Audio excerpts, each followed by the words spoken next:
조상훈의 뉴스 픽.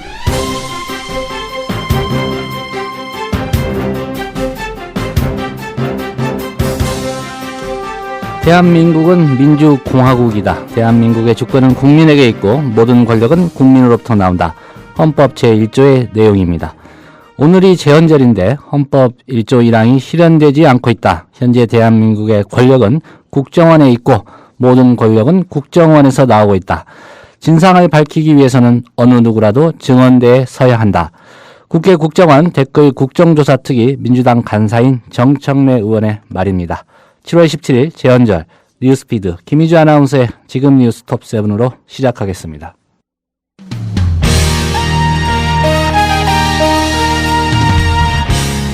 지금 시각 뉴스 톱7입니다. 오늘 서울대 교수 128명이 국정원 불법 선거 개입 사태에 대한 시국 선언문을 발표했습니다. 오늘 오전 개성에서 열린 남북 당국 간 4차 실무회담에서 남과 북은 개성공단의 발전적 정상화에 대한 의견을 교환했지만 접점 없이 평행선을 달린 것으로 전해졌습니다. 김관진 국방장관이 최근 척 헤이글 미국 국방장관과의 회담에서 오는 2015년 말로 예정된 전시작전 통제권을 한국으로 전환하는 시기를 연기할 것을 제안한 것으로 확인됐습니다. 국가정보원 대선 개입 의혹에 대한 국회 국정조사 특별위원회 위원이었던 민주당 김현, 진선미 의원이 위원직을 전격 사퇴했습니다. 대통령 공약사항인 기초연금의 제도화 방안 논의를 위해 구성된 국민행복연금위원회가 기초연금을 노인의 70에서 80%까지 지급한다는 내용을 담은 최종 합의문을 발표했습니다. 노동계와 농민단체들은 공약 축소라며 반발하고 있습니다. 농협은행이 농협중앙회에 6조여 원을 부적절하게 대출하는 등 밀어주기를 일삼다가 감독 당국에 적발됐습니다. 지금 시각 뉴스톱7을 마칩니다.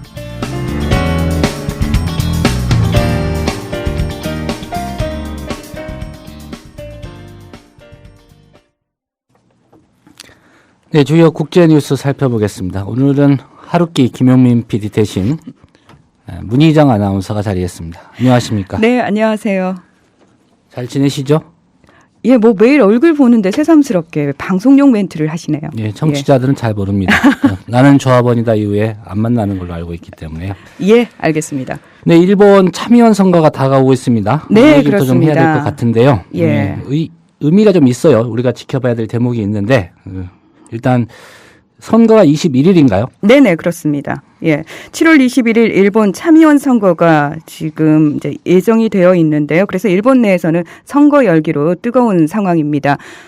다들 아시겠지만 일본의 의회는 우리나라와 좀 많이 다른데요. 양원제를 채택을 하고 있죠.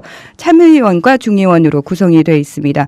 이 참의원은 미국이라든지 영국에서 흔히 보는 상원이라고 상원에 해당되고 중의원이 이제 하원. 그렇습니다. 예. 그래서 참의원 선거가 이번에 치러지는 건데요. 전체 의석수는 242석입니다. 그리고 임기는 6년이고요. 3년마다 절반을 다시 뽑습니다. 그래서 이번에 절반인 121석의 주인을 새로 가리게 됩니다. 사실 일본 의회는 참의원보다는 중의원이 강한 권한을 가지고 있죠. 이 중의원은 참의원보다 먼저 예산안을 심의를 하게 되고요. 또 중의원에서 가결된 법안이 예를 들어서 참의원으로 올라갔는데 부결이 됐다. 예. 그러면 중의원에서 출석의원 3분의 2 이상의 다수로 재차 가결을 하게 되면은 법률이 성립이 됩니다. 예. 자, 이번에 봐야 되는 이유가요. 사실 중의원과 참의원이 다수당을 차지하고 있는 당이 다르기 때문인데요. 이 참의원에서는 민주당이 다수당을 차지를 하고 있고요. 예. 그리고 중의원에서는 자민당과 공명당이 연합 여당을 구성을 하고 있는 상황이죠. 그래서 이번 선거에서 그 연립 여당인 자민당과 공명당이 참의원 63석을 추가하게 되면은 상하원 동시에 과반수 의석을 확보할 수 있게 됩니다. 다시 말해서 다음 선거가 치러지는 2016년까지 안정적으로 정권을 운영할 기반을 마련할 수 있다는 의미입니다. 예. 현재 언론에서는 민주당의 완벽한 패배를 지금 예측을 하고 있습니다. 자민당에 대한 지지 여론이 40% 이상을 기록하고 있다라고 얘기를 해서 한 자릿수를 기록하고 있는 민주당과는 굉장히 큰 차이를 보이고 있습니다. 네.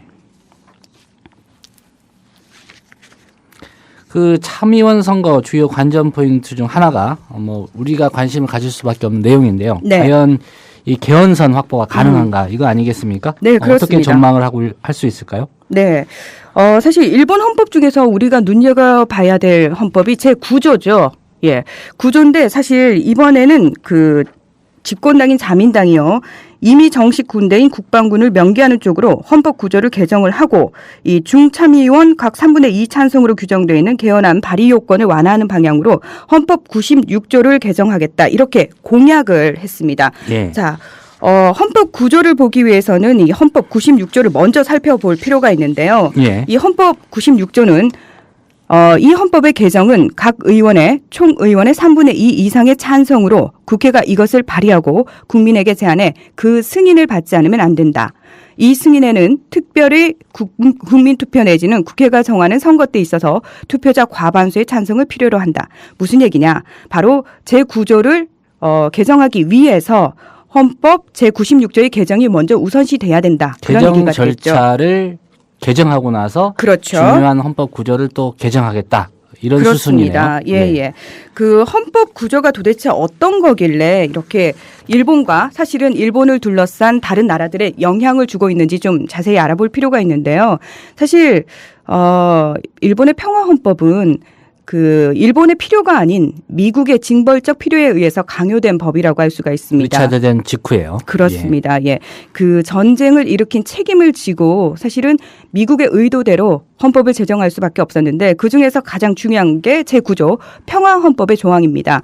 그 1항이 일본 국민은 정의와 질서를 근본 뼈대로 하는 국제평화를 진심으로 원하며 국권의 움직임으로 시작된 여기서 중요한데요. 전쟁과 무력에 의한 위협 또는 무력 행사는 국제 분쟁을 해결하는 수단으로서는 영구히 포기한다라고 되어 있습니다. 그리고 2항이 그래서 육해공 전력의 보유를 인정하지 않으며 국가의 교전권은 인정하지 않는다라고 표기가 되어 있습니다. 예. 다시 말해서 일본은 군사력의 보유를 포기하고 전쟁을 포기한다라고 헌법에 명시가 되어 있다는 겁니다.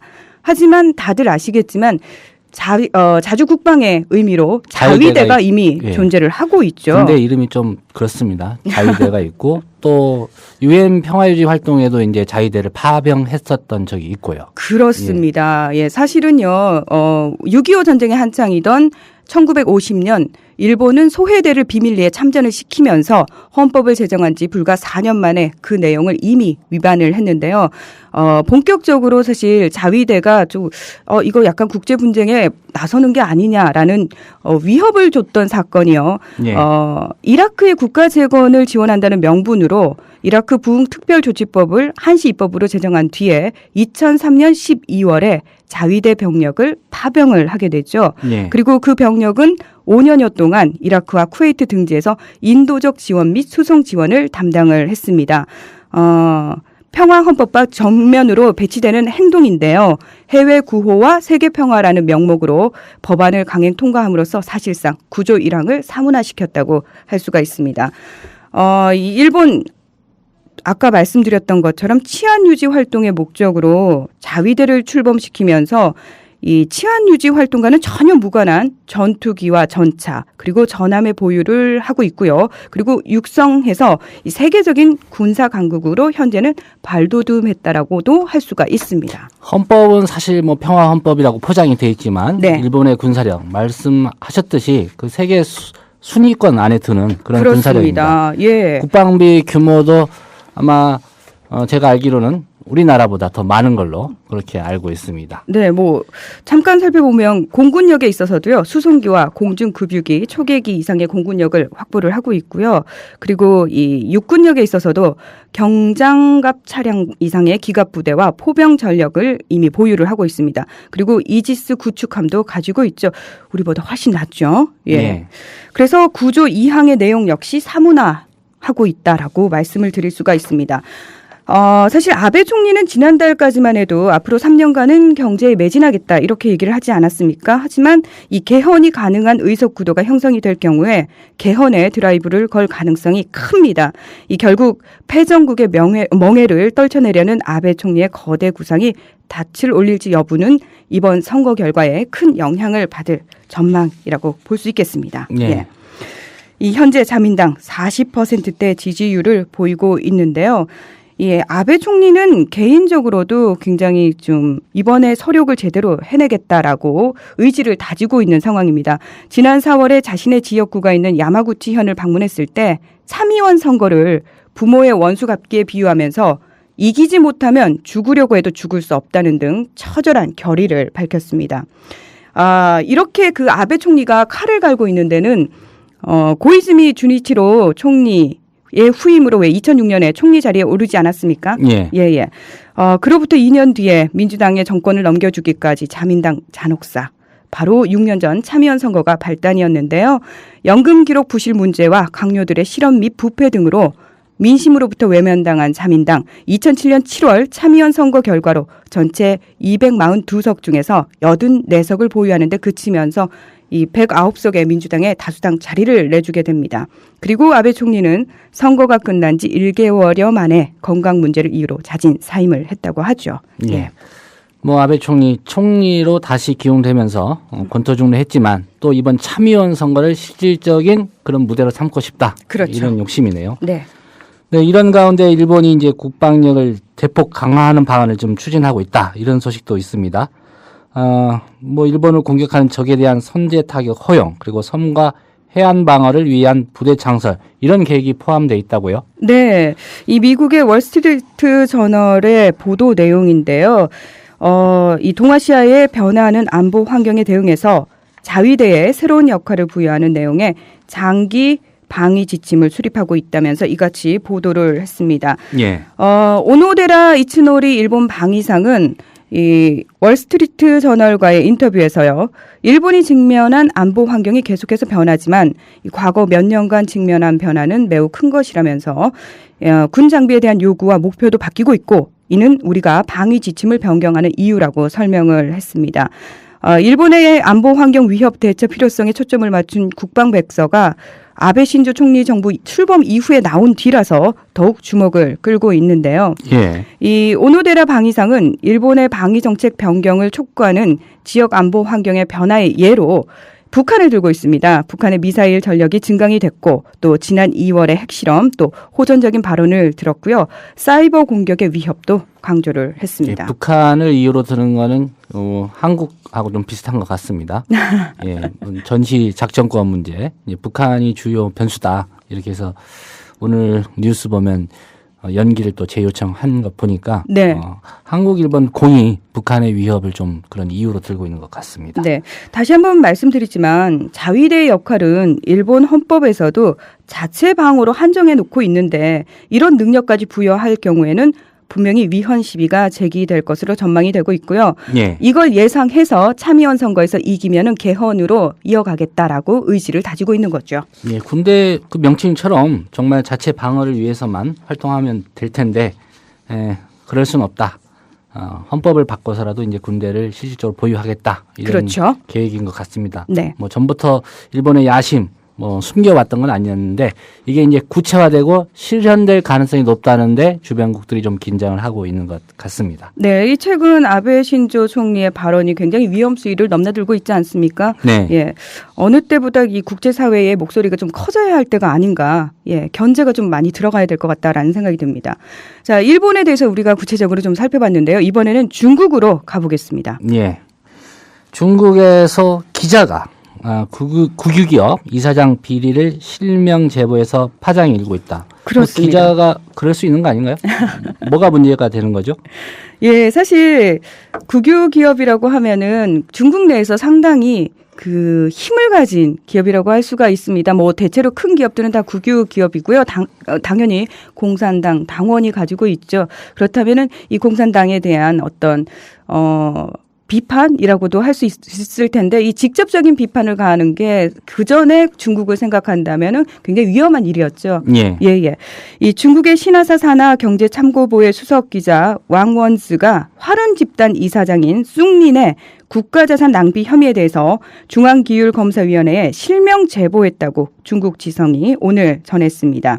이 화륜 집단을 좀 살펴보면요. 예. 일용 소비 제품 생산을 하고 있고요. 판매와 또 부동산, 에너지 등 다양한 분야의 사업을 벌이고 있습니다. 더불어서 올해 포춘이 선정한 세계 500대 기업 중 187위를 차지했다고 대단히 하니까요. 규모가 큰 기업이군요. 그렇습니다. 예. 그래서 이게 화륜 집단의 이사장은 정부의 차관급, 부부장급, 우리로 따지면 차관급이라고 할 수가 있습니다. 예. 근데 이렇게 기자가 직접 거대 국유기업 이사장의 비리 혐의를 기율위에 실명 제보한 것은 아주 이례적인 거라고 할 수가 있습니다. 예. 이 앞서서 지난해 12월 금융잡지 재경의 부편집인 러틴핀이 이 당시 국가에너지국 국장 겸 발전개혁위원회 부주임 류테난의 실명 고발했고요. 예. 그리고 류테난은 올해 5월 심각한 기율 위반 혐의로 기율위에 조사를 받고 면직이 됐습니다. 예. 그 왕언지라는 그 이사장의 비리 내용. 네네. 대체적으로 어떤 내용이죠? 이 왕원수는 지난 2010년 화륜 집단 산하 화륜전력이 100억 위안을 들여서 산시 진해 집단 소속 10개 자산의 80% 지분을 매입하면서 자산평가 오류 및 대금 납부 규정 위반 등으로 인해서 수십억 위안 규모의 국가자산 유실을 불러왔다고 이 웨이보를 통해서 고발이 됐는데요. 이 화륜이 매입한 이 자산들은 이후에 심각하게 훼손이 됐고요. 한 탄광은 현재 농민들의 방목작으로 방치되고 있다고 지적을 했습니다. 예. 네네. 그러니까 말 그대로 자기 재산이 아니라 국가 자산이기 때문에 굉장히 방만하게 함부로 운용을 했다라는 의미가 되겠죠. 예. 예. 일종의 배임 혐의 같기도 하고 그런 것 같습니다. 네. 그 확실히 중국 내 부패에 대한 그런 분위기가 좀 바뀌고 있는 것 같습니다. 네. 그 자체 고발은 아닐지라도 일단 기자가 실명으로 이런 제보도 하고요. 그만큼 그 시진핑 주석 체제에 중국 정부가 부패 문제만큼 좀 강경 대응하겠다 이런 분위기가 좀 반영이 된 것 같습니다. 그렇습니다. 시진핑 국가주석 지난해 11월 15일 취임을 했는데요. 첫 기자회견에서 당 간부들의 부패와 독직을 거론을 했습니다.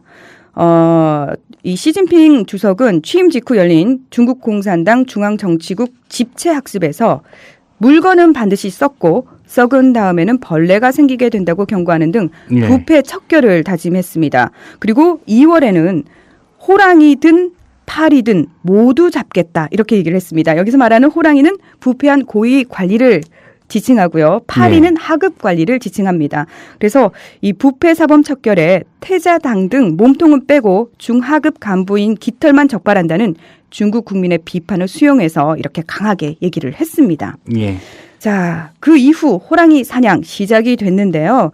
6월 초에 제18자 중국 공산당 전국 대표 대회 이후에 안후이성 니파커 전 부성장을 엄중 기율 위반 혐의로 조사한다는 사실을 공개를 했고요. 예. 그리고 18차 당대회 이후 낙마한 세 번째 성부급 관리 라고 하는데요. 이 앞서서 스촨성 리춘성 부석이 또 국가개발위원회 류테난 부주임을 비리로 낙마시켰습니다. 예. 시진핑 체제의 중국이 부패와의 전쟁 어디까지 이어질지 주목이 됩니다. 네. 오늘 소식은 여기까지 듣겠습니다. 수고하셨습니다. 네, 고맙습니다.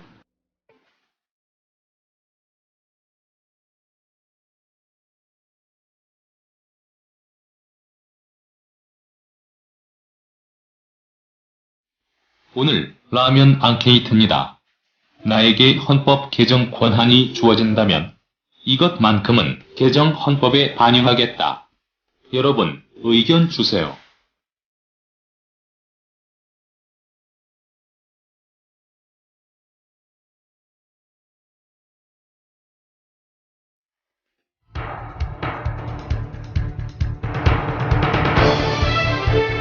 지금 여러분께서는 조상훈 기자가 진행하는 국민 TV 라디오 시사 프로그램 조상훈의 뉴스피드와 함께하고 계십니다.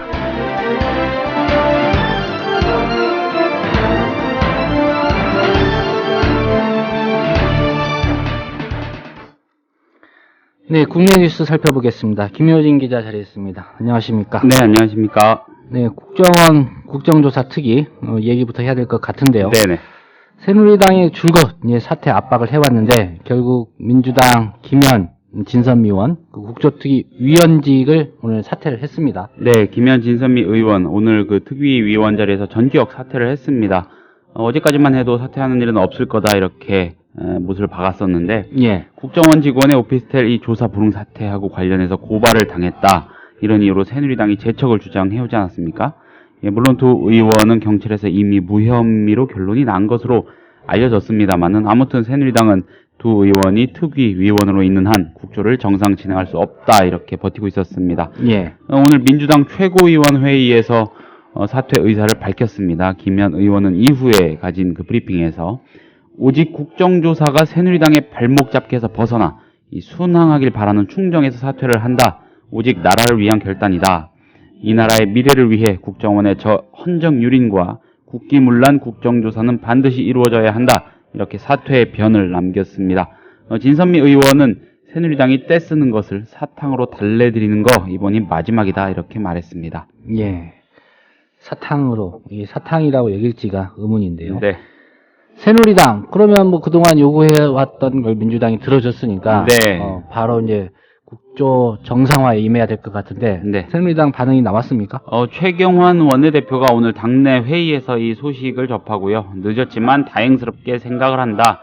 두 의원이 사퇴함으로써 국정원 국정조사가 답보 상태에 빠져 있었던 원인이 해소됐다. 일단 표면적으로는 이렇게 말을 했습니다. 예. 민주당 내부의 반응도 좀 봐야겠는데 김한길 대표가 두 분의 결단을 안타깝지만 고맙게 받아들인다 이렇게 말을 했는데 민주당 내에서 요 며칠 김현 진선미 두 의원이 대승적인 차원에서 일단 국조가 빨리 진행이 될 수 있도록 좀 비켜줘야 한다 이런 의견이 스멀스멀 나오고 있지 않았습니까? 그랬었죠. 예, 이런 기류가 조금씩 퍼지면서 이 새누리당이 원하는 프레임에 민주당이 스스로 빠져들다. 대체 당내 리더십은 어디 간 거냐? 이런 우려의 목소리가 많이 들려왔습니다. 이 김한길 대표의 자질론도 일각에서는 불거져 나왔었고요. 이런 상황에서 두 의원이 스스로 결정을 내려준 거고 민주당은 이 후임으로 일단 김민기, 박남춘 의원을 보임을 했습니다. 예. 김민기 의원은 특별히 또 국회 정보위 소속이기 때문에 네. 뭐 바통을 이어받아서 좀 잘 할 수 있을지 지켜봐야 될 것 같고요. 그렇습니다.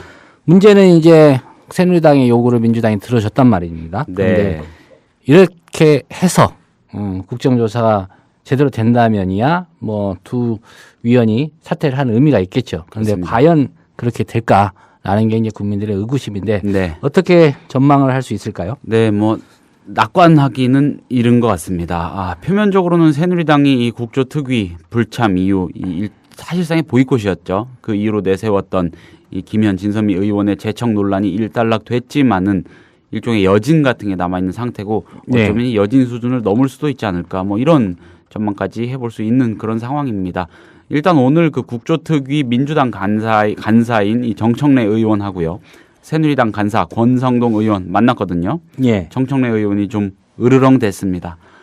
두 분에 대한 감금죄와 인권 침해 등 새누리당이 내뱉은 말은 무고죄로 처벌받을 것이라 생각한다.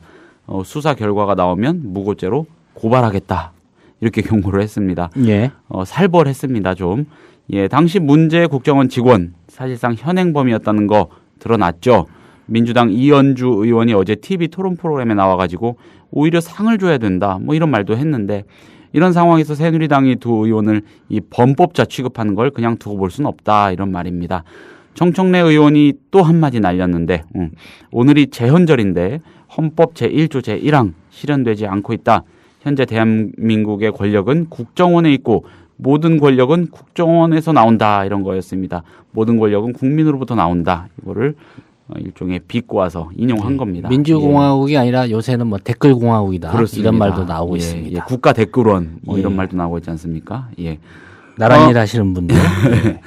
권성동 의원은요, 새누리당 국조특위를 정상적으로 운영하자는 마당에 정치 공세적으로 새누리당 의원을 무고죄로 고발하겠다고 겁박을 하니까 앞으로 의사일정이 잘 진행될 것인가에 대해서 의구심을 가질 수밖에 없다. 이렇게 응수를 했습니다. 예. 분위기가 안 좋은데 한편으로 드는 생각은 뭐 민주당 입장에서는 이 정청래 의원의 말이 아주 지당한 얘기겠지만은 이런 식으로 국조가 자꾸 뭔가 얼룩지는 거 어떻게 보면은 새누리당이 원하는 바일 수도 있지 않겠나 뭐 이런 생각도 해봅니다. 예. 네, 일단은 내일 그 국조특위 그 전체 회의가 좀 열릴 분위기인데요. 네. 그렇다고 하더라도 이제 남은 게 또 증인 채택 문제 아니겠습니까? 그렇습니다. 예. 어떤 사람을 증인으로 부를 것이냐. 예. 뭐 저 새누리당이 그렇게 흔쾌히 민주당 요구에 응해줄 것 같지가 않은데 여기서 또 한 고비 걸리는 거 아니겠습니까? 고비가 사실 이제 앞으로도 많이 남아 있는 것 같습니다. 예. 실질적인 고비가요.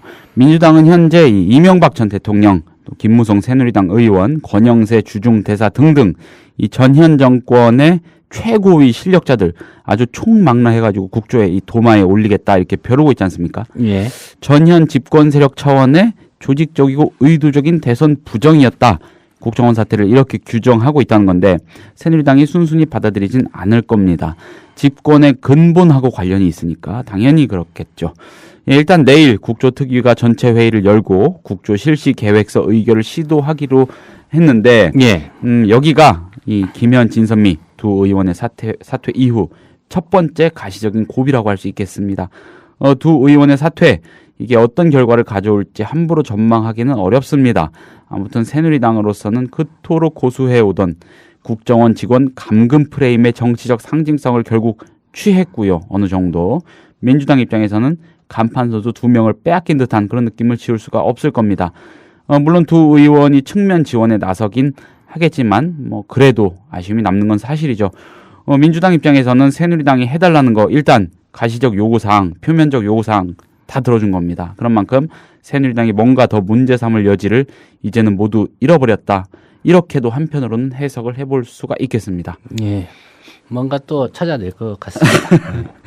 예. 전두환 씨 그 추징 관련 얘기 어제 네. 이어서 좀 해봐야 될 것 같은데요. 네네. 압수수색이 어제만 이루어진 게 아니라 오늘 또 대대적인 규모로 좀 이루어졌습니다. 그렇습니다. 추가로 이루어졌는데 서울중앙지검 외사부하고요. 이 전두환 추징금 집행 전담팀 오늘 또 압수수색을 했습니다.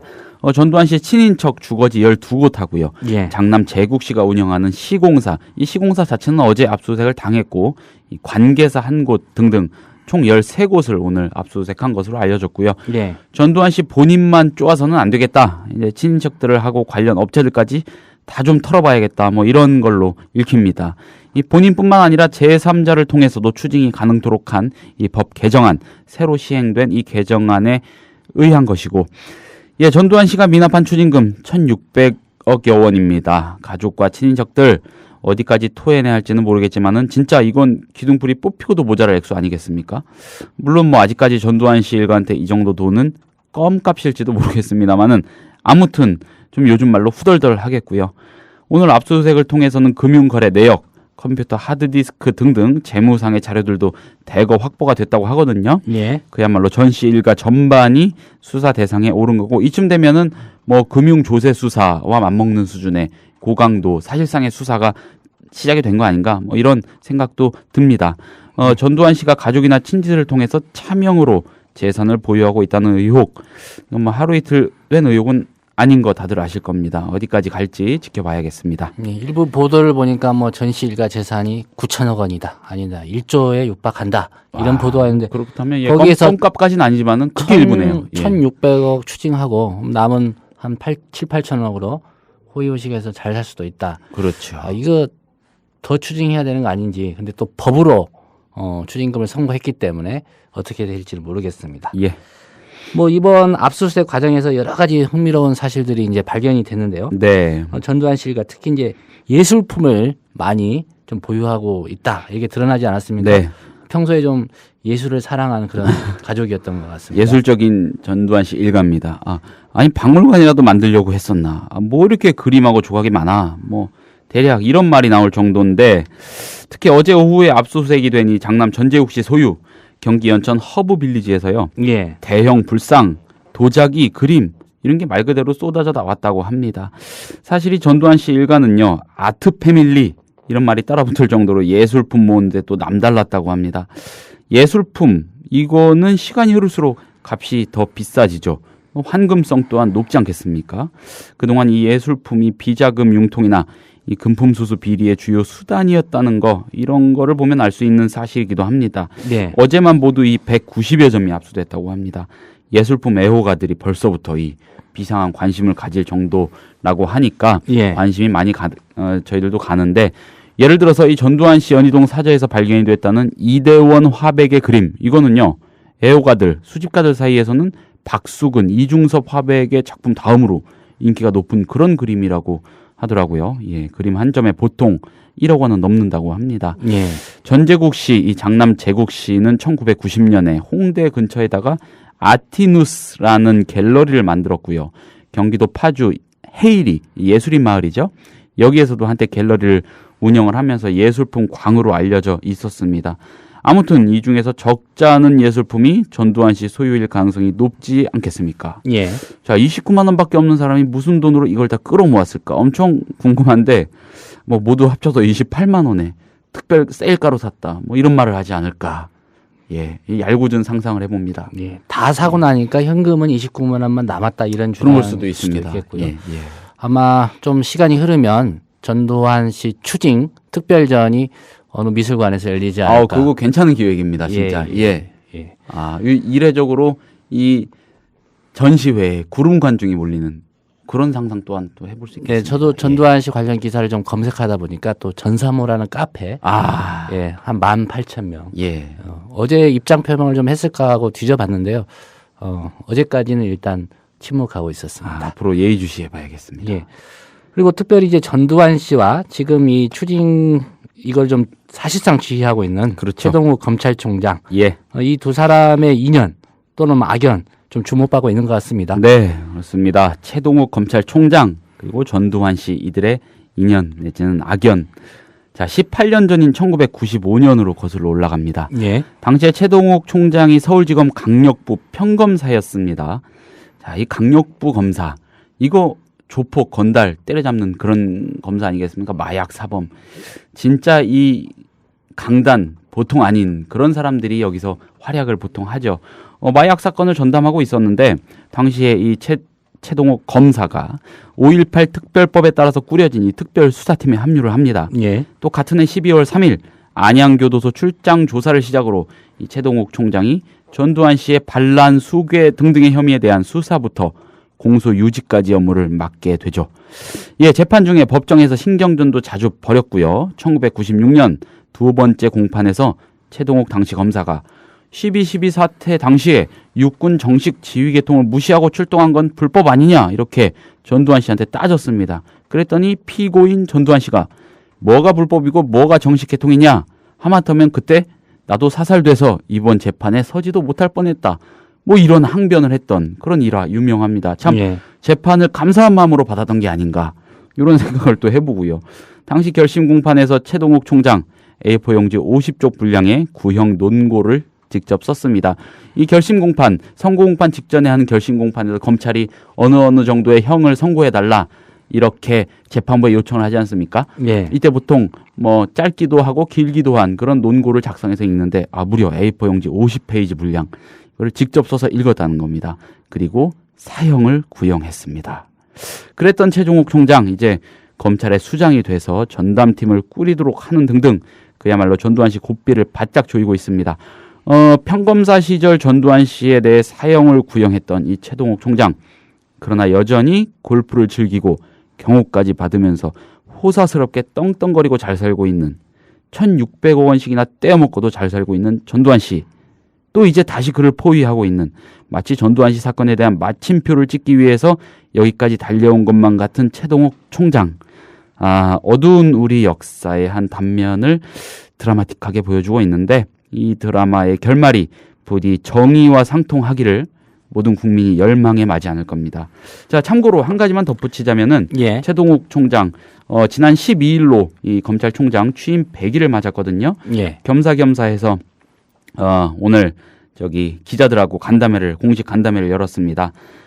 전두환 씨 미납 추징금 집행 전담팀 등의 작업이 진행되고 있지만 앞으로 팀을 확대 개편을 좀 할 필요가 있겠다 이런 말을 하면서 다시 한번 의지를 피력을 했고요. 예.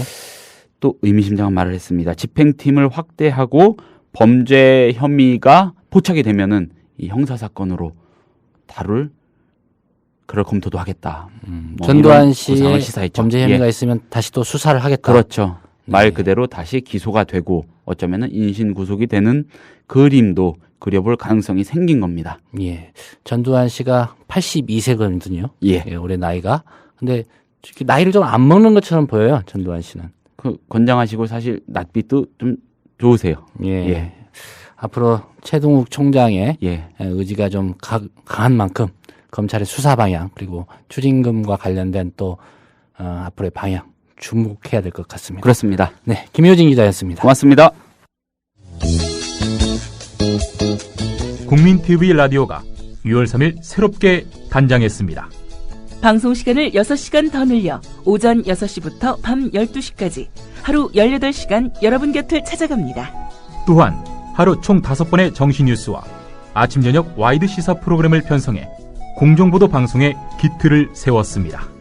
멘붕의 시대, 국민에게 희망을 주는 방송 국민TV 라디오, 여러분의 많은 애청 바랍니다.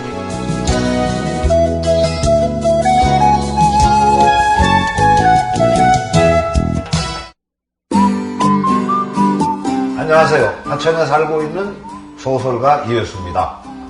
모쪼록 국민의 눈, 국민의 귀, 국민의 입이 되어 대한민국 민주주의의 초석이 되시기를 간절히 소망합니다. 권력, 자본가, 사주가 아닌 국민이 주인인 방송 국민TV.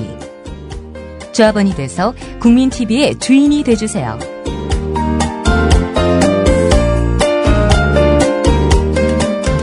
포털 사이트에서 미디어 협동조합 국민TV를 검색하세요. 국민TV 화이팅!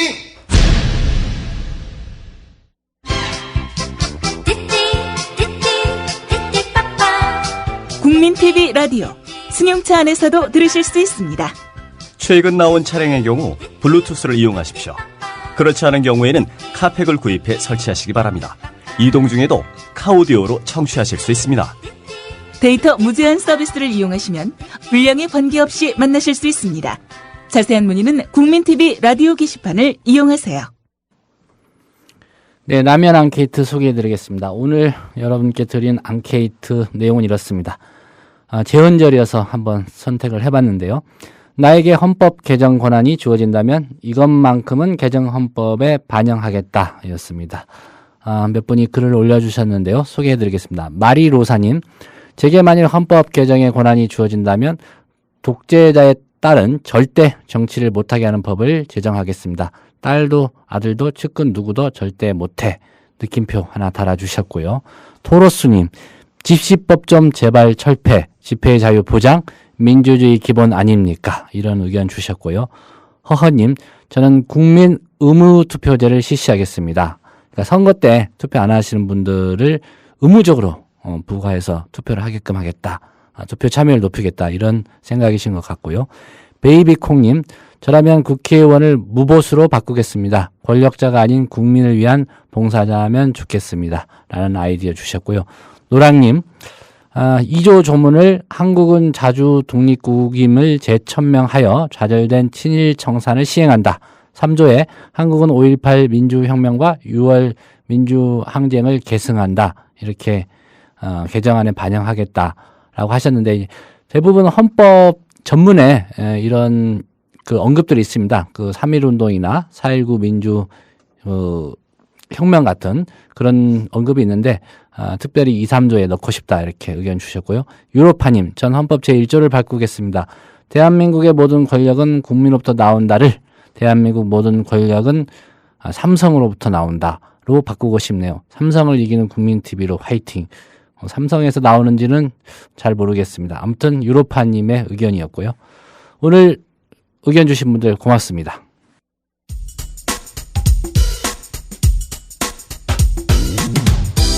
조상훈 기자의 예리한 눈으로 바라본 세상. 공정한 뉴스는 여기서 시작합니다. 국민TV 라디오 조상훈의 뉴스피드.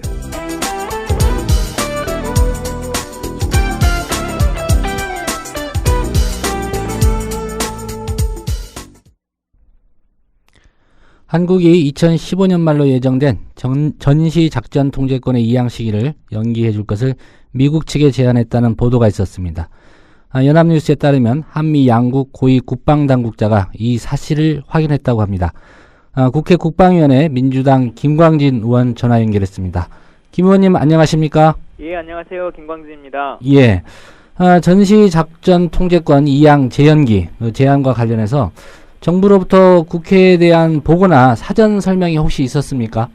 사실은 그동안 한 번도 이런 말이 없었고요. 네. 저희도 오늘 연합뉴스 기사를 받고 국방부 보도자료 오늘 3시에 방금 나왔던 그것만 본 게 다였습니다. 예, 사전에 어떤 보고나 설명조차 없었군요.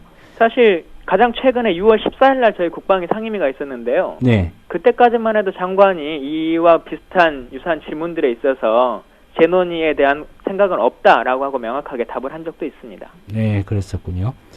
오바마 대통령과 존 케리 이제 국무장관에게도 우리 정부의 입장이 전달됐다 이런 보도인데요.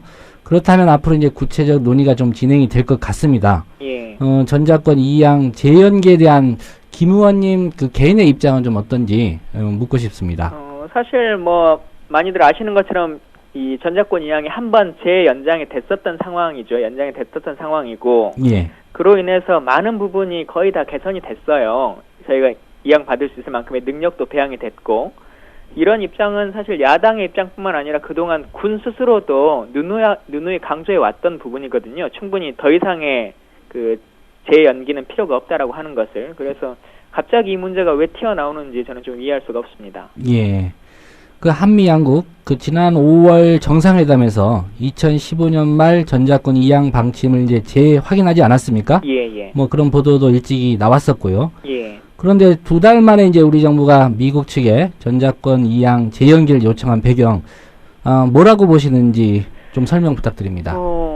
국방부에서 입장은 북핵 관계가 좀 안보 상황이 바뀌었다 이렇게 이제 얘기를 하고 있는데요. 예. 국방부의 상황을 보면 아마 사실은 우리가 충분한 능력을 가지고 있음에도 불구하고 이게 어찌 보면 좀 많은 부분이 바뀌어야 되는 부분이니까 스스로 조금 두려워하는 것이 아니냐 이런 생각이 좀 듭니다. 그런데 충분히 우리 군이 그런 능력을 가지고 있기 때문에 그렇게 두려워하지 않아도 될 것 같습니다. 예.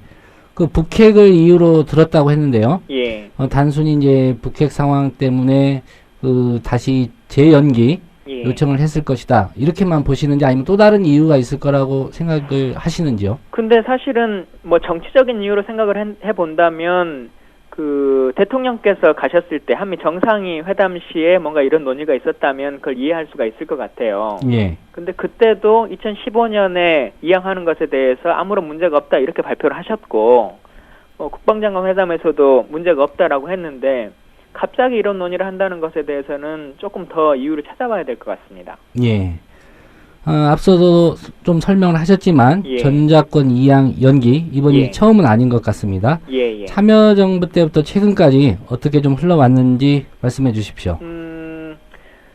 저희가 2005년도에 노무현 대통령께서 이제 자주국방이라고 하는 말씀을 하시면서 전작권을 우리가 이제 좀 가져와서 명실상부한 자주군대가 돼야겠다 이렇게 이제 선언을 좀 하셨고 그래서 이제 몇 년간 좀 SCM이라고 하는 국방장관 회담을 통해서 2007년 2월 달에 2012년 4월 달에 이양하도록 한다라고 이제 합의를 했었죠. 예. 그래서 한 5년 정도의 준비 기간을 뒀었는데 그 중간인 2009년도쯤에 당시 이제 천안함 문제나 이런 것들이 좀 터졌어요. 예. 그러면서 좀 안보 상황에 문제가 있고 조금 더 준비 기간이 필요하다 해가지고 3년을 연장해서 2012년 12월까지 하는 걸로 합의를 했었죠. 예, 2015년 12월이요? 예. 그러니까 처음 연기했을 때는 이제 이명박 정부 때 연기를 한 거네요, 결국은. 예, 그렇죠. 예, 그리고 2009년 10월 22일 날 했습니다. 예, 다시 지금 이제 박근혜 정부 들어와서 재연기 제안이 지금 나온 거고요. 예. 전작권 이양은 자주 국방이라는 관점에서 본다면 좀 참여정부 때부터 이제 심혈을 기울였다는 그런 부분인데요. 예. 이렇게 좀 이양을 자꾸 연기하면 예. 자주국방 그런 슬로건하고 좀 반대로 가는 것 아니냐 이런 우려가 있습니다. 예. 사실 근데 전작권 전환 문제는 참여정부에서 시작을 하긴 했습니다만 참여정부의 사안이나 특정한 자주국방이라고 하는 슬로건의 문제를 좀 떠난다고 저는 생각합니다. 예. 이건 주권 국가로서의 당연한 권리라고 하는 것인데요. 사실 전 세계 어느 나라도 전쟁이 일어났을 때의 작전권을 다른 나라에 위임하는 경우는 없습니다. 간혹 유엔이나 이런 경우에 위임하는 국은 있습니다만은 다른 나라에 하는 경우는 없거든요. 그래서 이건 주권 국가로서의 기본적인 방침에 좀 위배되는 것이 아닌가 생각합니다. 예. 우리 정부가 제안을 했지만 앞으로 이제 미국이 어떤 입장을 보이느냐 이것도 좀 관심인데요. 그 미국 측의 반응. 지난번 한 차례는 이제 오바마 대통령이 동의를 해서 어떤 정치적 판단이 있었다 이런 배경이 나왔는데요. 이번에는 좀 어떨 거라고 보시는지요? 미국 입장에서를 보자면 미국은 뭐 굳이 계속 권한을 준다고 하는데 반대할 이유는 없겠지요. 그래서 그리고 이제 그런 부분에 대해서도 그동안 지속적으로 한국이 원한다면 계속 할 수 있다. 한국이 원한다면 뭐 어떻게 하겠다. 이런 식의 논조를 계속해 왔거든요. 예. 그래서 우리가 만약 우리 정부가 공식적으로 제안을 한다면 미국은 받을 거라고 생각합니다. 미국 측은 재연기 요청에 대해서 아마 제안을 수용할 것이다. 그렇죠. 미국은 있는 권한인데 굳이 내놓으려고 하는 생각은 갖지 않겠지요. 예. 그동안 보수 단체들이요. 그 한미 연합 방위의 필요성을 이유로 이제 전자권 그 이양에 좀 반대를 해 왔습니다. 예. 그 전자권 이양에 따른 그 안보 공백이 있는지 그 이들 단체의 주장대로 말씀이죠. 예. 만약에 있다면 그게 어느 정도로 평가를 하십니까? 사실 이 부분에 있어서 이제 뭐 꼭 보수 단체뿐만 아니라 국민들도 약간 혼동하시는 경우가 있는 것 같아요. 근데 명확하게 말씀을 드리면 이건 군의 공식 입장이기도 합니다. 이 전자권이 전환된다고 할지라도 현재 주한미군이 한 28,000명 정도가 상주하고 있거든요. 예. 이 인원은 단 한 명도 변동이 없습니다. 예, 주한미군이 철수한다거나 뭐 이런 일들이 벌어지는 것은 아니고요. 또한 여러 가지 지원 시스템들 있지 않습니까? 뭐 정찰이라든가 아니면 여러 가지 제도들이 있는데 이런 시스템 자체도 철수하는 것은 아닙니다. 다만 전쟁이 일어났을 때의 권한 자체를 누구에게 두느냐 이 문제만 좀 변동이 되는 것이죠. 예. 그래서 생각하시는 그런 안보 공백이나 뭐 이런 것들은 거의 없다고 보시면 될 것 같습니다. 예. 앞서 언급은 해 주셨지만 그 우리의 군 작전권 뭐 역사적으로 따져본다면 이제 1950년 6.25 전쟁 때 넘어가서 전자권의 경우에 이제 63년째 그 미국성에 있는데요. 다른 주권 국가에서도 뭐 미국과 군사동맹을 맺은 나라들이 여러 있습니다. 이와 같은 사례라든가 혹은 또 유사 사례 있습니까? 그 작전 통제권은 크게 두 가지로 나눌 수 있습니다. 그러니까 전쟁이 아닌 평시의 작전 통제권이 있고요. 그리고 전쟁이 일어났을 때 전시 작전 통제권이 있는데 말씀하신 것처럼 저희가 전쟁이 일어나고 전시와 평시를 둘 다 유엔군에게 이양을 했다가 평시의 작전권은 1994년에 주한미군으로부터 환수를 받았습니다. 그리고 현재는 이제 전시의 작전권만 아직 못 받고 있는데요. 이 권한, 전쟁이 일어났을 때 본인 국가의 전쟁을 어떻게 치를 것인가의 권리를 다른 나라에 위임한 나라는 전 세계 한 군데도 없습니다.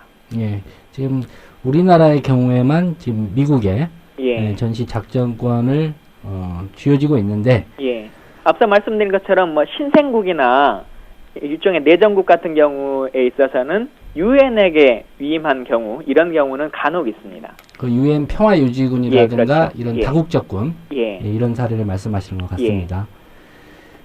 또 국민들의 관심의 하나가 이 전자권 이양 연기 문제요. 뭐 이명박 정부 때도 별다른 논란 없이 좀 그렇게 된 게 아닌가 이런 기억인데요. 국회 동의 절차라든가 이런 거 없이 정권 차원에서 결정할 수 있는 사안입니까? 사실은 이 부분에 있어서 뭐 헌법 소원이 제기되기도 하고 여러 가지 이제 제도적으로 맞느냐 아니냐에 따라서 입장들이 좀 확연하게 구분되고 있습니다. 사실은 저희 헌법 오늘 제헌절이기도 한데요. 헌법 제60조에 보면 국가나 국민에게 중대한 부담을 지우는 조약에 대해서는 국회 체결이나 비준 동의권을 갖는다 이렇게 되어 있거든요. 국회에서. 그래서 전자권 전환이라고 하는 것이 아주 큰 문제인데 당연히 국회의 권한이 좀 있어야 된다라고 하는 것이 입법부의 입장이고요. 청와대에서는 이게 군사주권에 대한 것이어서 특별한 제약으로 판단하지 않는다라고 하는 것이 이제 입장입니다. 그래서 그 입장들은 좀 나뉘어지고 있는데요. 현실적으로는 국회 동의 없이 지금 좀 많이 이루어지고 있는데 이 부분에 대해서도 법적인 체크를 다시 한번 좀 해야 될 거라고 생각합니다. 관련해서 오늘 국방부 뭐 보도자료는 나왔다고 하지만 조만간 국방이 소집해서 이 문제를 좀 다룰 그런 계획이나 여야 간에 논의가 되고 있는 사항이 있는지요? 현재는 저희가 이 사안은 아니고 FX 비행기 구입 관련해서 26일 날 회의가 잡혀져 있습니다. 예. 근데 앞서 제일 처음에 말씀드린 것처럼 이 문제가 터진다고 하는 것을 지금 제가 기사를 보고 안 거거든요. 저뿐만 아니라 모든 국방위원들이 그럴 텐데요. 그래서 아마 이와 관련해서는 오늘쯤에 아마 양당 간사들이 좀 논의를 하지 않겠느냐 싶습니다. 새누리당 위원들은 좀 먼저 알지 않았을까요? 근데 통상적으로 여야의 의원들을 그 상임위 의원 정도에게는 그래도 좀 같이 알려주기 때문에 네. 새누리당이 알아봐야 그렇게 빨리 미리 알거나 그러진 않았을 것 같습니다. 예. 그 최근 그 NLL 그 포기 발언 주장 있지 않습니까? 예. 관련해서도 이제 국방부가 그 입장을 냈다가 또 번복하고 그랬는데요. 예. 관련해서도 한 가지 좀 질문을 드리겠습니다. 예. 국방부의 이런 태도 그리고 국회 차원에서 이 문제 좀 다루실 의향이 있으신지요? 물론 상임위가 열리면 그거에 대한 책임충을 좀 해야 될 것 같고요. 또 하나 지금 확인해야 될 부분들은 과연 대변인이 그런 이야기를 한 것을 장관이 인지하고 있는 상태에서 했느냐 아니냐의 문제예요. 예. 지금 저희가 보고를 받고 제보를 받는 것은 장관의 생각과 다르게 대변인이 임의로 그런 발표를 한 거다. 청와대의 뜻에 따라서 이런 주장들이 제기되고 있는데요. 예. 그런 여러 가지 것들을 좀 판단해봐야 될 거라고 생각합니다. 그리고 군이 그런 식으로 너무 정치적인 입장에서 왔다 갔다 하는 것 아주 잘못된 행동이라고 생각합니다. 그 제보가 사실이라면 국방부 대변인은 국방부 장관의 지시를 받는 게 아니라 청와대의 지시를 받는다. 예. 물론 청와대 군 최고 통수권자가 있긴 합니다만은 예. 앞으로 국회에서 좀 철저히 따져보시기를 부탁드리겠습니다. 알겠습니다. 네, 오늘 바쁘신 일정에 전화 주셔서 고맙습니다. 예, 감사합니다. 네, 지금까지 국회 국방위원회 민주당 김광진 의원이었습니다. 7월 16일 주요 방송 프라임 뉴스. 오늘 오전 검찰이 예고 없이 전두환 전 대통령의 집으로 들어갔습니다. 전 대통령의 재산을 압류하기 위한 겁니다. 연락을 받고 갑자기 하신 거예요? 들어온다는 걸? 당시 집에 있던 전 대통령 내외는 압류 절차에 순순히 응한 것으로 알려졌습니다. 검찰은 오후까지 머물면서 시가 1억 원 이상으로 추정되는 고 이대원 화백의 그림 한 점 등을 압류했습니다. 조만간 공매에 붙여 추징금에 충당한다는 계획입니다. 같은 시간 검찰은 전 대통령의 장남 재국 씨 소유의 출판사와 농장을 비롯해 자녀 3명의 집과 사무실 등 17곳을 동시다발로 압수수색했습니다. 숨겨놓은 재산이 수천억이라는 이야기는 한간에 떠돌았지만 전 대통령은 추징금 2,200억 원 가운데 533억 원만 내고 버텨왔습니다. 이번에는 환수가 가능할까? 일단 최근 통과된 일명 전두환 추징법으로 그 가능성은 조금 커졌습니다. 전 대통령 일가는 물론 제3자의 재산에 대해서도 불법으로 형성됐다는 점을 입증하면 추징이 가능해졌기 때문입니다. 때문에 핵심은 전 대통령의 비자금으로 이 재산들이 만들어졌다는 관련 고리를 증명하는 일입니다. 갑자기 전두환 각하가 하신 옛날 말씀이 생각났는데 정치자금 나가기 때문에 없어. 검사가 조사를 해가지고 없으니까 못 가져간 거 아니야. 마당에 신문 나는 게 있으면 마당 가서 파보면 되잖아. 그때 조사할 때 말이야. 검찰은 어떻게 했을까? 재산을 땅에 묻어놨을 수 있다며 금속 탐지기까지 동원했습니다. 결국 100억대 재산을 은닉한 것으로 드러나는데 이렇게 거짓말하고 전두환 씨는 그간 무엇을 했을까? 한 푼도 없다던 전 대통령은 측근들과 함께 왕성한 활동을 벌여왔습니다. 건강하십니다. 뭐고 맨날 오니까 건강하다.